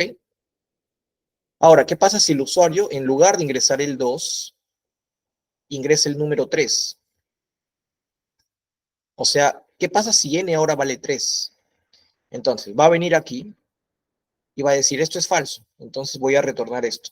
Voy a retornar ahora el factorial de 2 multiplicado por 3. Pero ¿cuánto es el factorial de 2? Entonces va a ser nuevamente la función. El factorial de 2, recuerden que era 2, ¿no? 1 por 2. Entonces aquí vamos a tener 1 por 2 por 3. Entonces, si el usuario pone aquí 10, por ejemplo, lo que vamos a retornar es el factorial de 9 por 10. Pero ¿cuánto es el factorial de 9?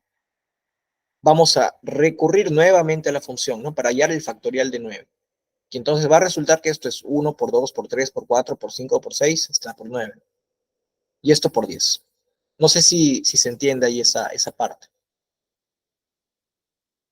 Ya, si es 0, claro, el factorial de 0 también es 1 en este caso. Entonces, muy bien, muy buena observación. Podríamos empezar no de 1, sino de 0. Y es lo mismo. ¿Ok? Si el usuario pone aquí 0, Vamos a calcular el factorial de 0, que es 1. Si el usuario ahora pone 1, esto es falso, entonces vamos a calcular el factorial de n-1, es el factorial de 0 por 1. Sabemos que esto es 1, entonces 1 por 1 también nos da 1. Pero ahora, si el usuario pone 2, lo que va a retornar es el factorial de 1 por 2. O sea, ¿no? Recuerden que aquí he puesto factorial de n-1 por n. ¿Ok? Y de esa forma vamos a hacer la función que sea recurrente. Entonces, voy a crear esta función. Y ahora sí, veamos. Ingrese un número entero, 5. Ahí está, ¿no? El factorial de 5 es 120. 10, por ejemplo. Ahí está, ¿no? El factorial de 10 es todo esto. ¿Lo ven? Ahí lo pueden comprobar.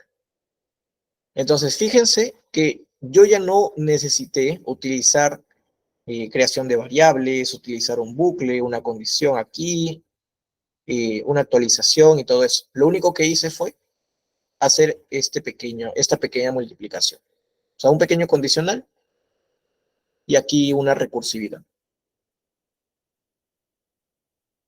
Ujú.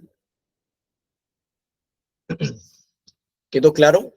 Siempre es un poco difícil siempre explicar lo que es la recursividad, porque a veces, bueno, es un tema complejo, ¿no? No es tan fácil de entender a la primera, pero si poco a poco van analizando lo que pasa en el código, línea por línea, se van a dar cuenta de cómo funciona.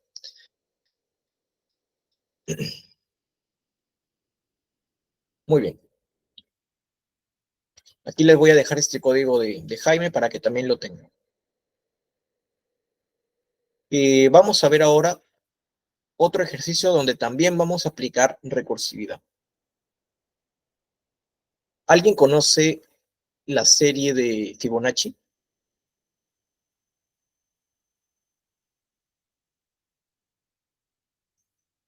¿Alguno de ustedes conoce esa sucesión? Sucesión es en realidad, ¿no? Más que una serie, bueno, serie y sucesión es lo mismo.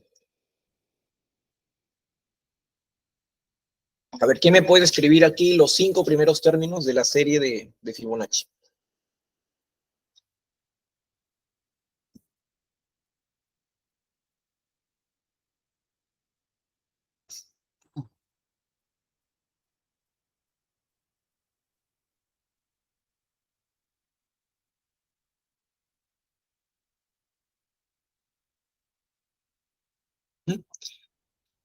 Por ejemplo, 0, 1, 1, 2, 3, 5, ¿no?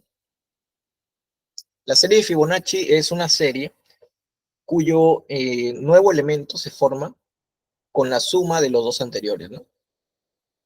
Por eso es que Jaime pone ahí, ¿no? 0, 1, luego el tercer 1 que ven ahí es resultado de sumar 0 más 1. Luego el 2 que ven ahí es el resultado de sumar 1 más 1. ¿Mm? Exactamente, ¿no? Números sabios. Entonces, por ejemplo, en la serie de Fibonacci, vamos a tener esta serie. La voy a escribir por acá. Empezamos desde el 0, luego seguimos con, vamos a ponerlos, 0, 1, luego 1 más 1, 2, 1 más 2, 3, 2 más 3, 5, 3 más 5, 8, 8 más 5, 13, 13 más 8, 21, 21 más 13, 34, y así seguimos, ¿no? Hasta, bueno, esto nunca acaba, esto es infinito. ¿Ok? Esta es la serie de Fibonacci. Ahora, ¿qué es lo que queremos hacer? Es crear un código que nos imprima una lista con los n primeros números de la serie de Fibonacci. Es decir, voy a crear una función que se llame Fibonacci y le voy a ingresar aquí un número. Le voy a poner aquí serie es igual a Fibonacci y simplemente voy a imprimir la serie.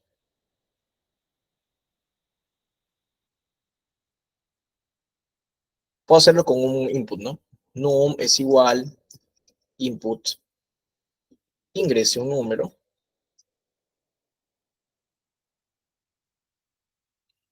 Voy a poner, ingrese el número de términos. Así. Y esto en un entero. ¿Ok? Entonces le pido al usuario, ¿no? Ingrese el número de términos, el usuario pone, por ejemplo, 5, ¿ok? Entonces num equivale a 5. Y lo que voy a hacer es decir que la serie es igual a Fibonacci de 5. O sea, voy a arrojar la serie con los 5 primeros términos de la serie de Fibonacci. Así tiene que funcionar. Entonces voy aquí a crear mi función. Fibonacci. Voy a poner una N. Y así.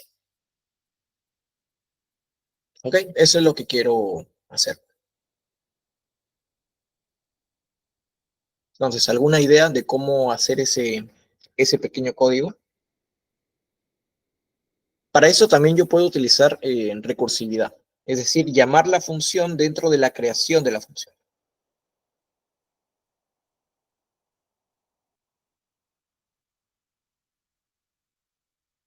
Por ejemplo, podría decir lo siguiente, ¿no? Podría poner aquí. Si n es igual a 1,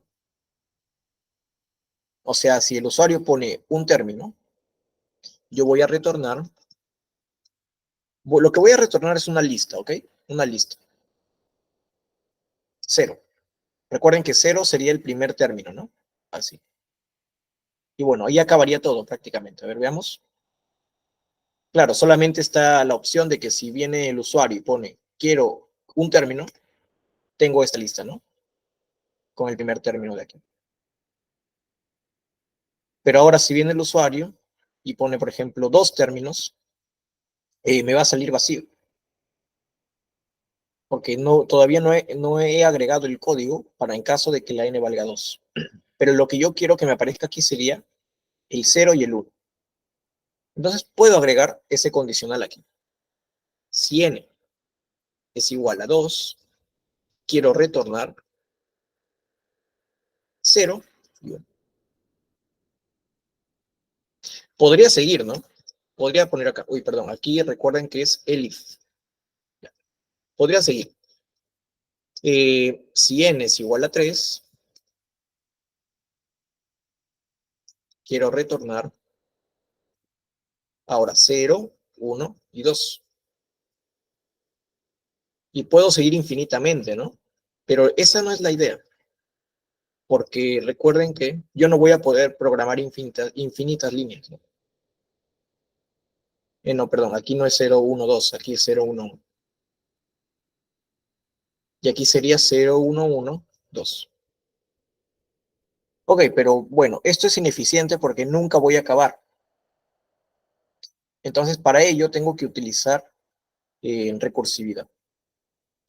Claro, y similar al anterior, solamente que con la suma. Ok, pero recuerden que yo en el anterior tuve que utilizar al menos un condicional, ¿no? O sea, para darle el primer valor de. Entonces, cuando uso recursividad, siempre tengo que al menos truncar un valor o forzar un valor. Y luego ya puedo aplicar esto, ¿no? Entonces, para esto, sí va a ser necesario por lo menos forzar dos valores, porque recuerden que yo voy a necesitar, para obtener un nuevo valor, voy a necesitar no solamente el valor anterior, sino voy a necesitar dos valores anteriores, el último y el penúltimo. Entonces voy a truncar aquí dos valores. Voy a forzar el primer elemento, y también voy a forzar este de aquí, que es el segundo elemento.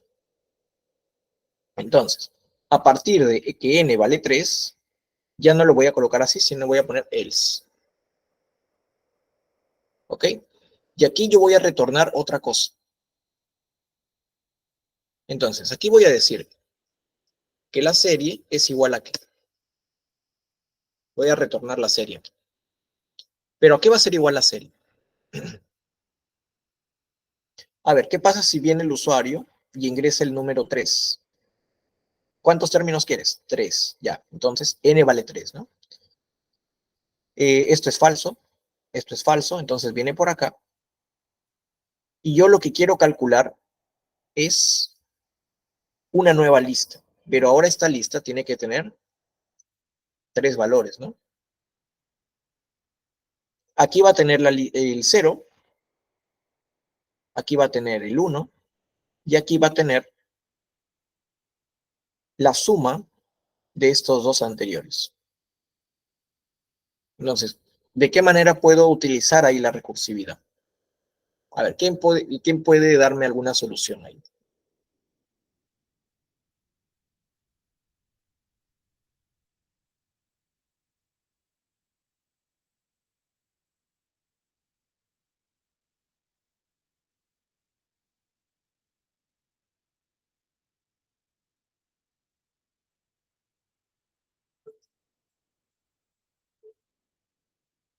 Por ejemplo, yo quizás puedo decir que cuando n vale 3, yo primero necesito la lista cuando n vale 2, ¿no? Entonces lo que puedo decir es serie igual a Fibonacci de 2. O en este caso, de n menos 1, ¿no? Veamos, n vale 3. Entonces, yo lo que quiero es que la serie sea igual a Fibonacci de 2. O sea, 0, 1. Esto de acá. Ya, pero a esto de aquí yo le tengo que agregar algo. Le tengo que agregar el tercer elemento. Entonces voy a poner serie.append. Recuerden que el método append es para insertar un elemento en una lista al final, ¿no? Entonces, ¿qué le voy a insertar al Fibonacci del número anterior? La suma de los dos últimos términos de esto, ¿no? O sea, le voy a insertar, le voy a agregar el último elemento de la serie sumado con el penúltimo elemento de la serie. Recuerden que el menos 1 lo uso para eh, obtener el último elemento de la serie y el menos 2 lo utilizo para obtener el penúltimo elemento de la serie, de la lista en este caso. ¿Ok? Eso es lo que haría, ¿no? Vean, n vale 3. Esto es falso, esto es falso. Entonces vengo y serie es igual a Fibonacci de 2. ¿Pero cuánto es Fibonacci de 2? Esto, 0, 1. Ah, ya, entonces serie va a tener el valor de 0 y 1. Entonces, a esa lista de 0 y 1 le voy a agregar, ¿qué cosa? Le voy a agregar la suma de 1 más 0. Y voy a obtener 0, 1 y 1. Ahora, si n vale, por ejemplo, 4, esto es falso, entonces serie va a ser igual a Fibonacci de 3. Pero, ¿cuánto es Fibonacci de 3? Fibonacci de 3 es 0, 1, 1. Entonces, a esa serie 0, 1, 1 le voy a agregar la suma de los dos últimos, ¿no? O sea, de 1 más 1, que es 2. Y voy a obtener la serie 0, 1, 1, 2. Entonces, básicamente aquí estoy aplicando la recursividad, como ven.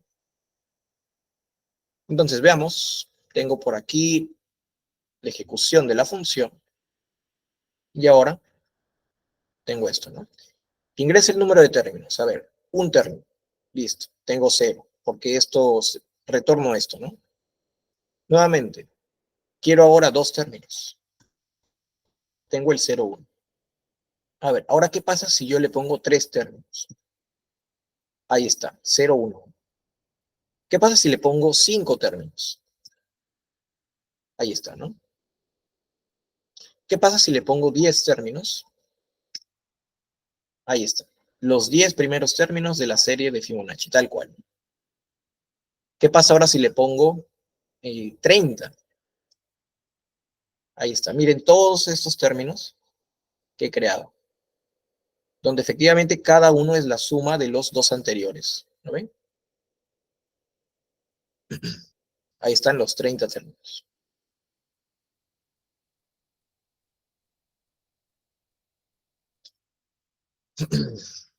A ver, Ronald, por ejemplo, dice, si lo suma más n en lugar de serie menos 2. No, porque recuerda que n no es el número que yo quiero sumar. N es el número de términos. ¿Ok?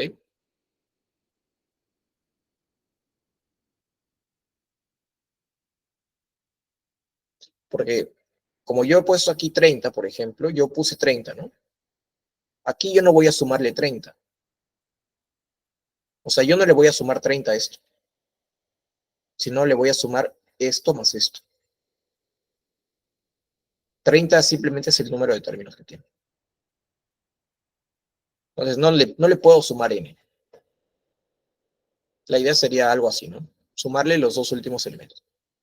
Sé que este ejercicio es un poco, sí, complejo, un poco más complejo que el anterior. Pero bueno, espero que se haya entendido al menos el concepto de recursividad. Vean que yo estoy llamando a la función Fibonacci dentro de la misma creación de la función. Ok.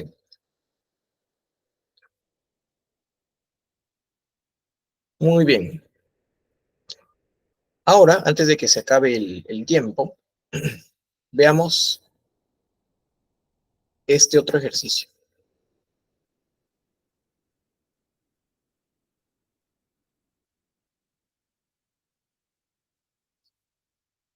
Uy, ya.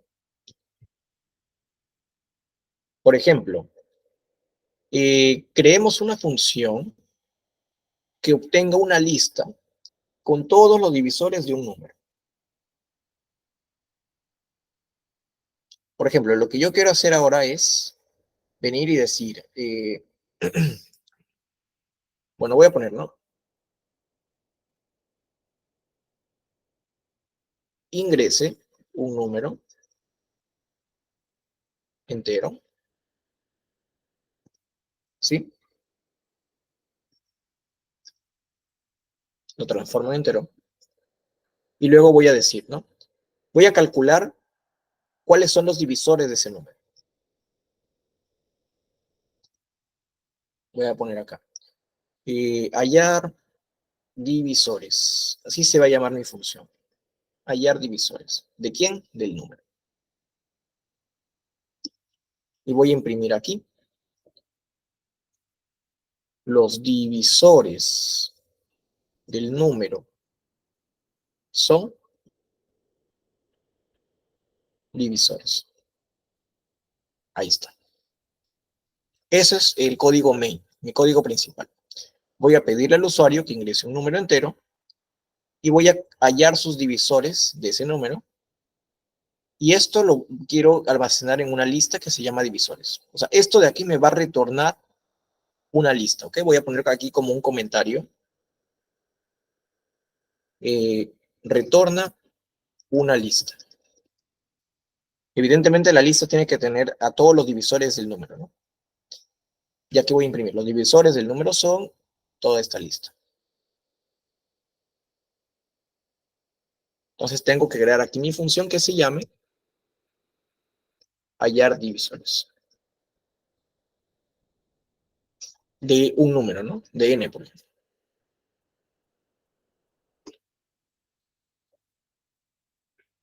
Entonces, por ejemplo, si el usuario ingresa el número 12, yo quiero obtener los divisores de 12, ¿no? O sea, lo que yo quiero obtener como resultado, si es que el usuario ingresa 12, sería 1, 2, 3, 4, 6 y 2.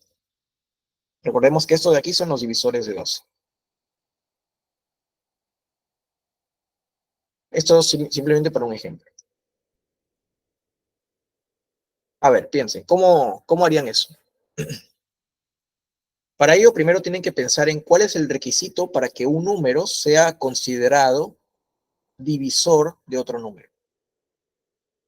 Por ejemplo, ¿por qué el 4 es divisor de 12 y no el 5? ¿Qué es lo que tiene el 4 que no tenga el 5 para ser divisor de 12?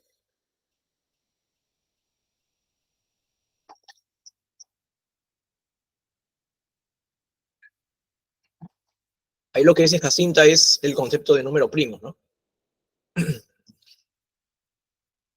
Claro, muy bien. Recuerden que cuando tengamos problemas que requieran multiplicidad, múltiplos y esas cosas, podemos apoyarnos del residuo, ¿verdad? Porque hay una forma de obtener el resto o el residuo de una división. Entonces recuerden que, por ejemplo, el 4 es múltiplo de 12 porque al dividir 2 entre 4 me da residuo 0.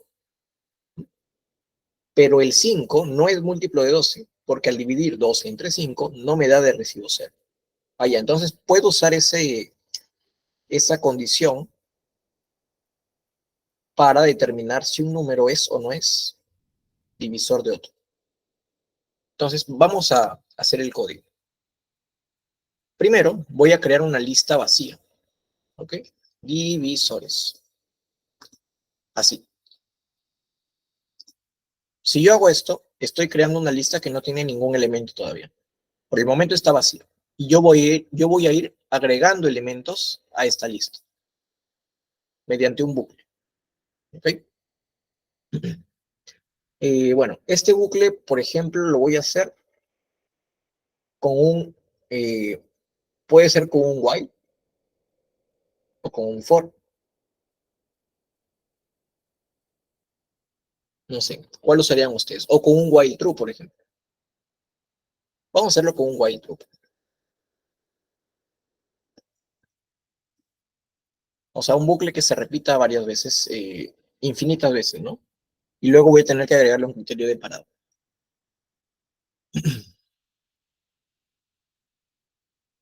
A ver, ¿qué pondrían dentro del bucle?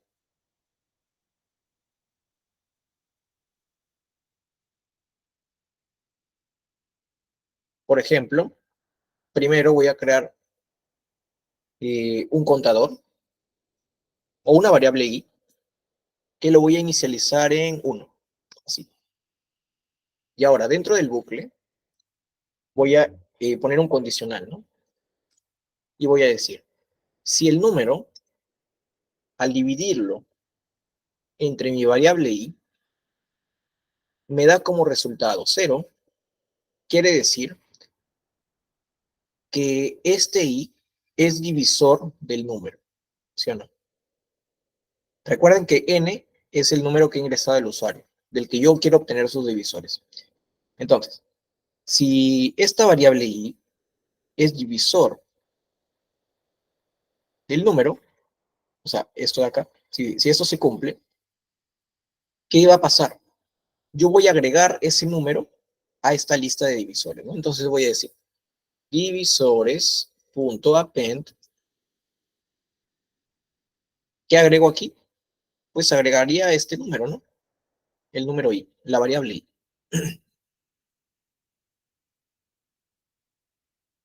Básicamente haría eso, ¿no?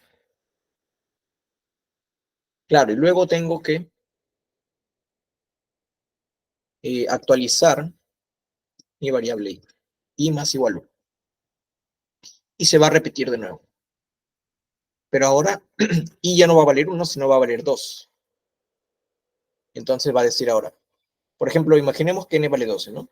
Ahora, si el residuo de 12 al dividir 2 es igual a 0, ¿qué quiere decir? Que 2 sí es múltiplo de 2. Perdón, sí es divisor de 2. Entonces voy a agregar a la lista el número 2. Y ahora i vale 3. Nuevamente, si 2 entre 3 me da como residuo 0, voy a agregar el 3 a la lista. Lo mismo va a pasar con el 4. Y cuando llegue al 5, va a decir, si 12 residuo 5 es igual a 0, cosa que es falso, ¿no? Simplemente no agrego el 5. No lo agrego. Y vuelvo a incrementar mi variable. Ya, pero en algún momento tiene que parar esto, ¿no? O sea, cuando i tenga el valor de 12 en este caso, o tenga el valor de n, voy a decir, ¿no? Por ejemplo, 12, residuo 12 es igual a 0, obviamente sí. Entonces, voy a agregar el 12, pero ahí debería parar el programa, ¿no? Entonces voy a decir lo siguiente. Voy a poner aquí otro condicional acá. Entonces voy a poner si i es, perdón, antes de incrementar voy a poner si i es igual a n, sal del bucle, para ya no seguir, ¿no? Y así sería. A ver. Veamos si esto funciona. Ah, pero me falta retornar algo. Tengo que retornar la lista de divisores. Ahora sí. Listo, creé mi función. Veamos. Coloco 12. Ahí está, ¿lo ven? Los divisores del número son 1, 2, 3, 4, 6 y 2. ¿Qué pasa si ahora pongo 30, por ejemplo? Aquí tengo todos los divisores de 30. 1, 2, 3, 5, 6, 10, 15 y 30. ¿Vale? Entonces, esto sería, ¿no? Yo lo he hecho con un while true, pero podríamos hacerlo con un for también. Quizás es más sencillo con un for, ¿no? A ver, ¿cómo lo harían con un for? A ver, me parece que es más fácil incluso. Voy a copiar esto nuevamente. Y en lugar de un while true voy a poner for i in range n. Ya no necesito crear mi variable i. Lo mismo, ¿no? A ver, ¿sería así? Creo que sí, ¿no? Si 12... Ah, pero recuerden que i siempre va a empezar por el número 0. Entonces voy a poner aquí mejor que el rango sea entre de 1 hasta n más 1. Para que vaya desde 1 hasta n, ¿no? Entonces ahora sí. Para hacer esto, ya no necesito colocar este break ni esta actualización. O sea, simplemente sería algo así. Vean que el código se ha reducido un poco utilizando el for. Veamos si funciona con esto también. A ver. 30. Ahí está, ¿no? Lo mismo. Entonces aquí ya tienen dos formas de hacerlo. Con un while true y con un for.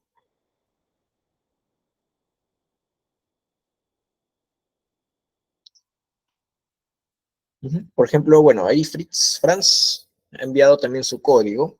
Divisores números. Ha creado su lista vacía.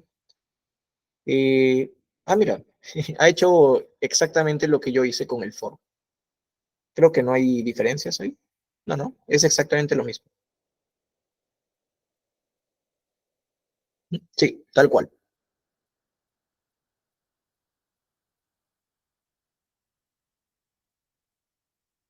Muy bien.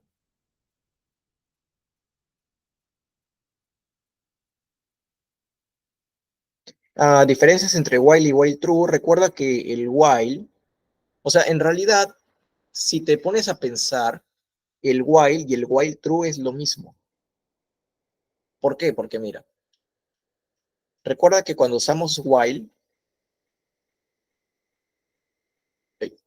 tenemos que colocar una condición, ¿no? Por ejemplo, mientras el contador sea menor o igual que 100, ¿no? Mientras esto suceda.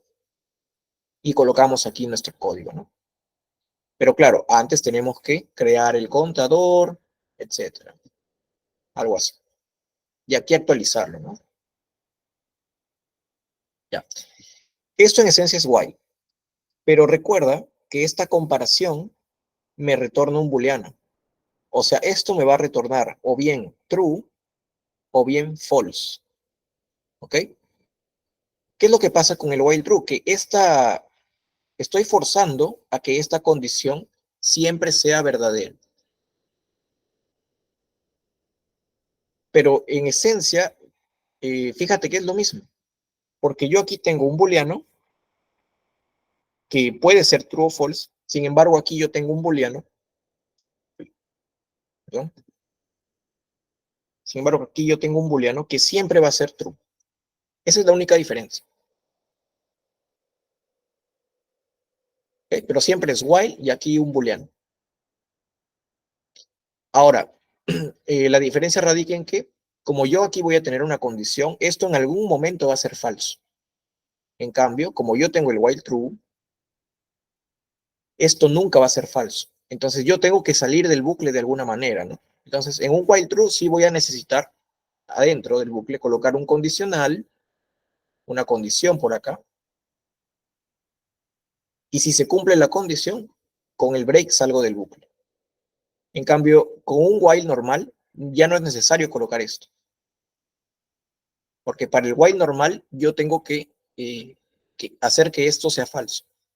¿Ok? Ya no necesito del break.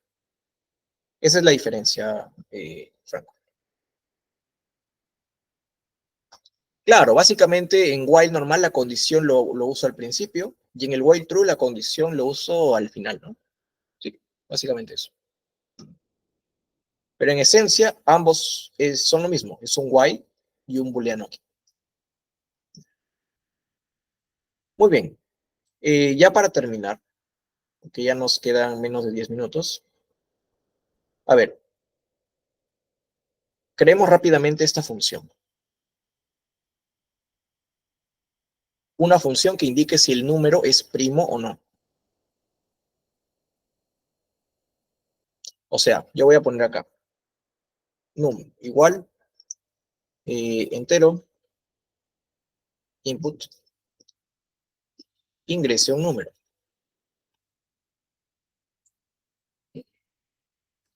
Y voy a calcular si es primo o no. O sea, voy a decir es primo. No, a ver, ¿cómo voy a poner aquí? Respuesta es igual a. Voy a crear una función que me indique si el número es primo o no. Así. Y voy a poner,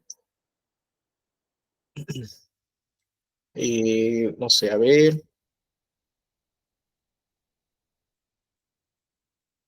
Sí, así nada más creo. Print respuesta. O sea, si viene el usuario y pone el número, por ejemplo, 4, yo voy a usar mi función. Es primo 4. Entonces, respuesta va a ser o bien sí, es primo, o bien no. Y voy a imprimir aquí la respuesta, ¿no? Sí o no. Entonces, ¿cómo yo voy a saber si un número es o no es primo?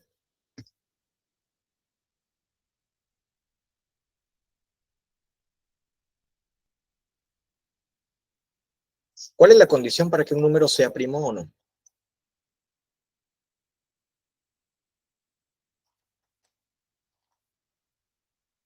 O saben que mejor voy a hacer que la respuesta sea un booleano, ¿no? True o false. Entonces, si respuesta es, no, perdón, claro, si respuesta es true, simplemente si respuesta, o ya, para que se entienda mejor, así. Si la respuesta es verdad, voy a imprimir el número es primo. De lo contrario, voy a imprimir el número no es primo. Ya, este va a ser mi código principal. De aquí yo voy a obtener, ¿qué cosa? Un booleano, ¿no? O sea, voy a obtener true o false de esta función.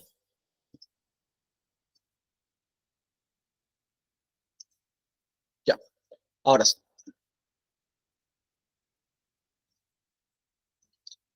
Muy bien. El número primo es divisible entre uno y el mismo. ¿Y cómo escribo esa condición en programación? ¿Una idea? ¿No es más fácil decir que un número es primo si solamente tiene dos divisores?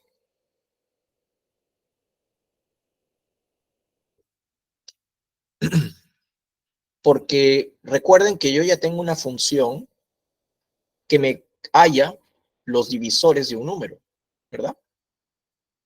Entonces yo puedo ayudarme de la función anterior, de la función hallar divisores, para saber si un número es primo o no. Entonces la condición puede ser Si la cantidad de divisores del número es igual a 2, el número es primo. Pero si la cantidad, en caso contrario, o sea, si la cantidad de divisores es más que 2, simplemente el número no es primo, ¿no? Esa sería la condición. Entonces, simplemente, yo como ya tengo esta función creada, yo puedo decir fácilmente, sí, voy a poner aquí, hallar divisores de n. Acá. ¿Ok?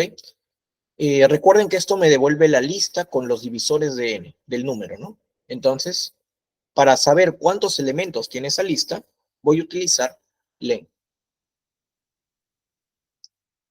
¿Verdad? Entonces, con esto estoy diciendo, si la cantidad de divisores de n es igual a 2, retorna, bueno, respuesta es igual.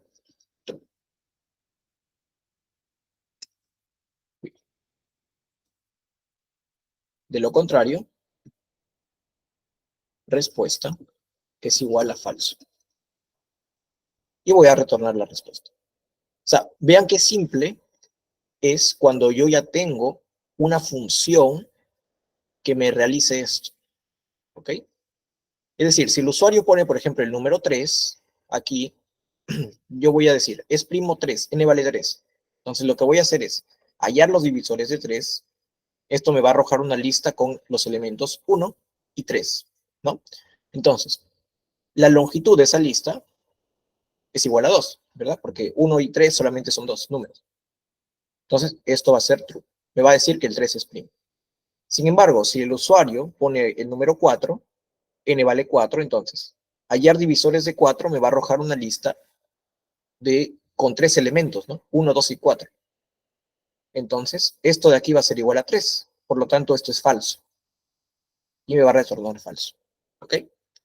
Y de esta forma ya puedo hacer esta función. Vamos a crearla. Muy bien. Y ahora vemos. Por ejemplo, ingrese un número, 5. El número es primo, ¿no? Ingrese un número, 6. El número no es primo. 11, por ejemplo. Es primo. 12. No es primo. Ahí está. ¿Lo ven? ¿Ven cómo pude usar una función dentro de otra función? Entonces, esto es lo que yo les mencionaba al principio, ¿no? Las funciones sirven para reutilizar código. He reutilizado este código de aquí, lo he reutilizado aquí, en esta función. Bueno, y ya para terminar, ya para que ustedes puedan practicar en casa, voy a dejarles este último ejercicio que dice, crea una función que nos imprima una lista con los n primeros números primos. ¿Ok? Es decir, si el usuario pone aquí el número 5, me tiene que arrojar una lista con los 5 primeros números primos. ¿Vale? Con esto practiquen, por favor. Muy bien, les voy a compartir ya para finalizar este notebook y ya habremos dado por terminada este curso de Python básico. Voy a copiar el link.